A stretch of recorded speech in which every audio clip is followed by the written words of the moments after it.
Assalamualaikum warahmatullahi wabarakatuh. Kembali lagi bersama Bank Pembahasan.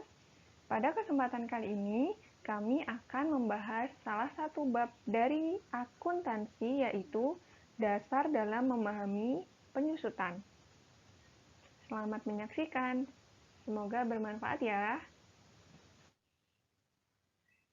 Apa itu penyusutan? Penyusutan adalah berkurangnya manfaat suatu aset secara sistematis dari harga perolehan aset tersebut selama periode-periode yang berbeda karena penggunaan manfaat potensial dari aset tersebut. Misalkan, nilai dari suatu mesin produksi dari waktu ke waktu akan mengalami penurunan karena pemakaiannya. Sehingga kondisi di laporan keuangan harus disesuaikan nilainya dengan kondisi kenyataan bahwa nilai dari pasar mesin tersebut berkurang. Nah, di sini ada harga perolehan. Apa sih harga perolehan itu?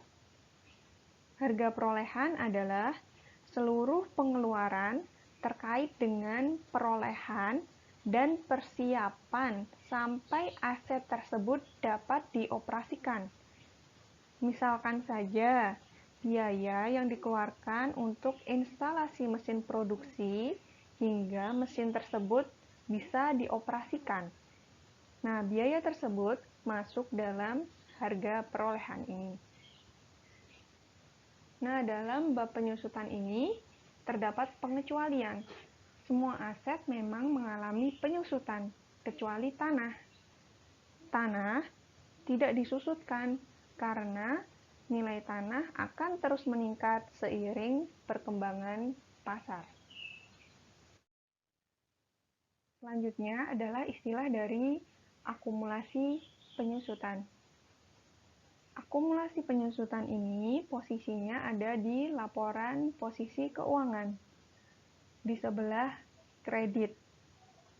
Akumulasi penyusutan ini merupakan akun kontra atau kontra account, akun pengurang dari aset yang bersangkutan.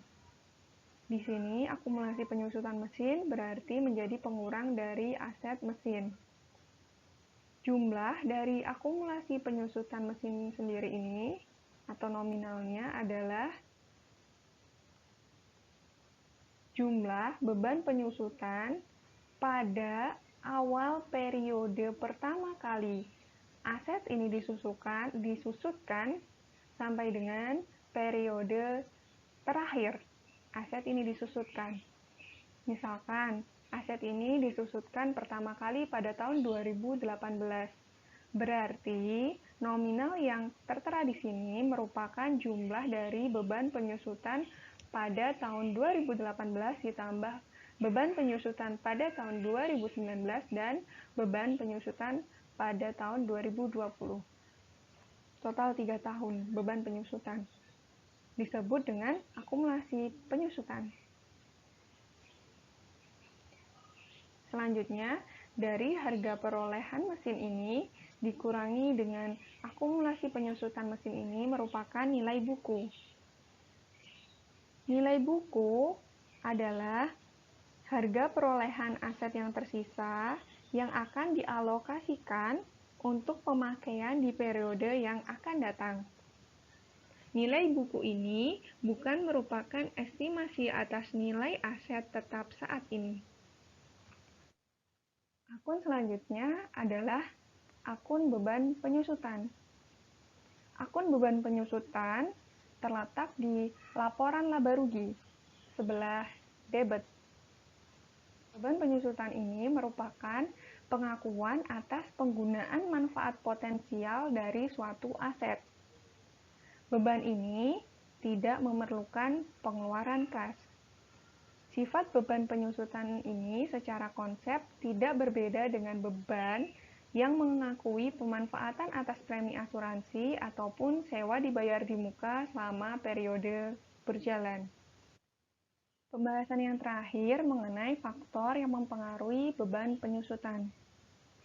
Yang pertama ada nilai perolehan, yang kedua ada nilai sisa, yang ketiga ada umur ekonomis. Nilai perolehan ini sudah dibahas pada slide kedua ya, teman-teman bisa kembali ke slide kedua untuk membacanya kembali, untuk menyimaknya kembali apabila teman-teman masih belum terlalu paham. Nah, untuk nilai sisa ini adalah estimasi nilai realisasi pada aset ketika aset tidak dipakai lagi. Atau dengan kata lain, nilai estimasi ini adalah di mana aset dapat dijual kembali ketika aset dihentikan pemakaiannya. Mengenai nilai sisa ini, jika perusahaan menggunakan aset hingga secara fisik benar-benar usang dan tidak dapat memberi manfaat lagi, maka nilai aset dikatakan tidak memiliki nilai sisa. Untuk penentuan nilai sisa ini, masing-masing perusahaan bersifat subjektif, di mana sangat tergantung dengan kebijakan manajemen dari masing-masing perusahaan. Lalu, berdasarkan teori, estimasi nilai sisa ini harus dikurangkan dengan perolehan aset. Yang ketiga adalah umur ekonomis. Umur ekonomis adalah suatu periode atau umur fisik di mana perusahaan dapat memanfaatkan aset tetapnya.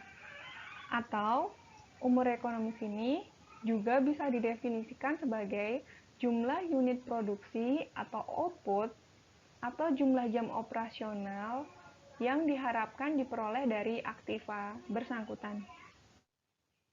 Umur ekonomis ini dipengaruhi oleh faktor fisik dan faktor fungsional. Faktor fisik diantaranya pemakaian, penurunan nilai. Penurunan nilai ini berhubungan dengan berlalunya waktu, di mana suatu aset ini baik dia digunakan atau tidak digunakan tetap mengalami penurunan nilai. Yang ketiga adalah kerusakan. Kerusakan ini bisa disebabkan karena kebakaran, banjir, gempa bumi, atau kecelakaan yang cenderung mengurangi atau mengakhiri usia dari manfaat suatu aset bersangkutan. Faktor selanjutnya adalah faktor fungsional. Faktor ini diantaranya adalah keusangan atau perubahan teknologi. Meskipun secara fisik masih bisa digunakan, namun perubahan teknologi yang kian cepat akan secara otomatis memperpendek masa penggunaan dari aset yang bersangkutan. Contoh dari keusangan adalah aset tetap komputer. Terima kasih banyak ya sudah menyimak video ini. Semoga bisa bermanfaat untuk teman-teman. Sampai jumpa di video-video selanjutnya. Wassalamualaikum warahmatullahi wabarakatuh.